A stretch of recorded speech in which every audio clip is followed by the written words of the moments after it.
Sunday night sound session with John Moore and DJ Hyphen on KUBE 93. Alright, y'all, DJ Hyphen, J Moore. Sunday night sound session right now. A legend back in the building. A little trivia, actually. This man was our very first interview. That's true. On Sunday night sound session. That's true. 3 years ago, 3 our years very ago. first show. Yes, sir. And he's back. Introduce Yes, sir. yourself, man. What's up, people? Man, I'm back at home, I can say.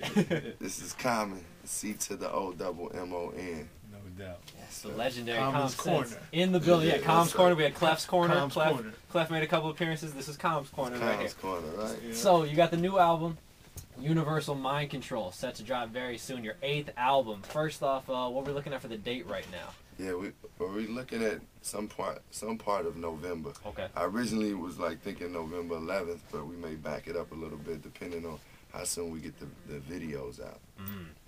Yeah, we're going to talk about the videos in a minute. This being your 8th album, what does longevity mean to you? And how have you managed to stay fresh and motivated through the years, through all the different releases? And then were there any times perhaps when you first went into acting where you were like, I'm going to step away from the music or step away from the mic? Yeah. Well, I think like the things that have kept me alive and making music is my love for hip-hop and music itself. And that, for me, because I'm really passionate about it, it makes me seek out new music and learn more just about life, and I want to translate it into music. And I feel like music has become a way for me to express myself and to release a lot of things. And also I feel like it's been my duty as a musician, as an artist, to speak out about issues and uplift people. And so I feel it's all, overall, just God's blessing to have this, career and to continue to be growing and learning. But it's also being open to new things. So that's where the basis of me having a career comes from, and just the longevity. And what was the second question? It was just about like within that whole process, was there ever a time when you got heavy into acting? Was there any thought of like, okay, I found something new and I'm gonna just step away from the music? Or yeah, well, I got into acting honestly because I felt at a certain point I was really hitting a ceiling as far as musically. I felt like I wanted to express myself in other ways, and at that point I felt like the hip hop culture was not open to doing certain things, and by that I mean like I wanted to take the music to a lot of different places, and as I was going there, it was like, nah, this ain't hip hop, so it was, for me it was like, okay, how can I express myself in a way doing something that I love, man, that I'm passionate about? And I just started taking an acting class, and I really connected with it, and I felt like, man, this is something I was born to do too, like I felt like it was no limitations. It was part of my artistic expression, and I never felt like as I was doing it that I would leave music alone, but I did feel like, and I do feel like, that will become, a career of mine, and I will make, I want to be making films when I'm like Morgan Freeman's age, what I'm saying? So, and God willing, I can still just be making music too, like a jazz musician. Yeah, no doubt. So, I mean, I have a love for music that will never go, but I'm looking at building a big movie career. Within that answer, you mentioned about you wanted to take the music to places where you may have felt hip-hop wasn't ready. Do you feel that it is ready now, or do you feel like there's a cultural climate or sensibilities where you can do certain things now that maybe you didn't feel you were able to 3-4 years ago or a couple albums ago? Yeah.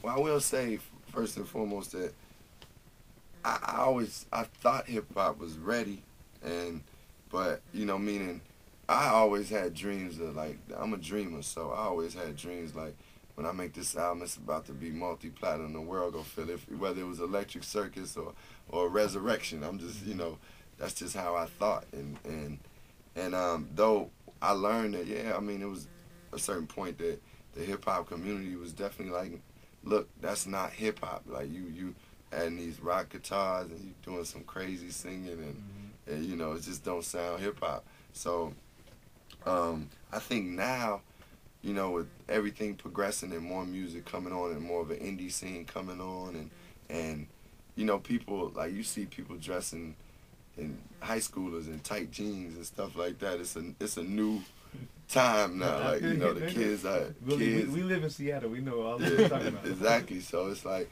it's a new time where people are more open to new things, and new things have had more success. I guess it came a point where it did become so redundant to the people that people went out and sought out more individual things and more unique things, and now it's okay to be even more unique now, you know. It's just in the air now. Individuality it's like a movement.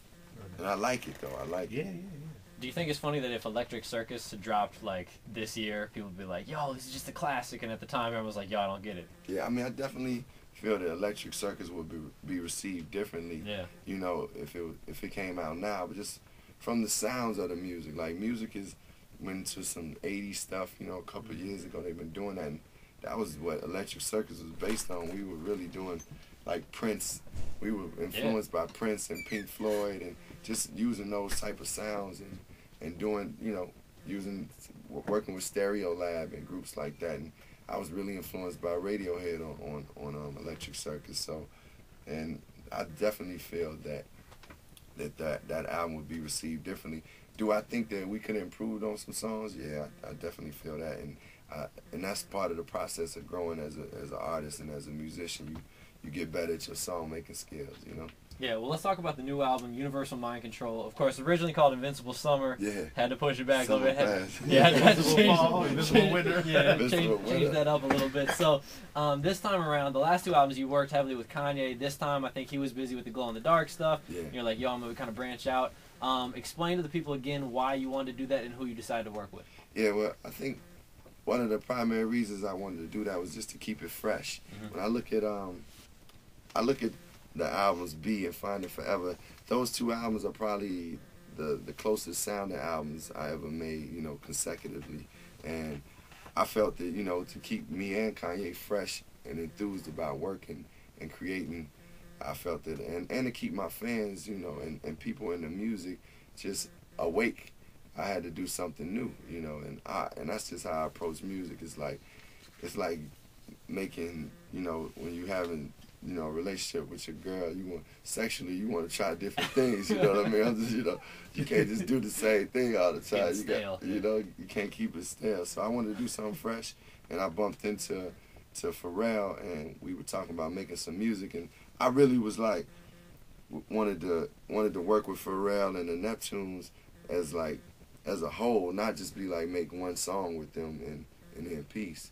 I wanted to, you know, to create an album with them, and that's really what we focused on. Like, it started growing into that. The better as our music just started coming easy, and it just, honestly, I started making this album because I was supposed to be shooting the Justice League movie. Yeah, Green Lantern. Yeah, Green Lantern. We got a superhero. Yeah, well, yeah. If we finally go ahead and do it, I could be the superhero. but I was supposed to. MC. Yeah, exactly. There you go. But I was supposed to be shooting that movie, and you know, at the time it was a writer's strike and everything was on hold.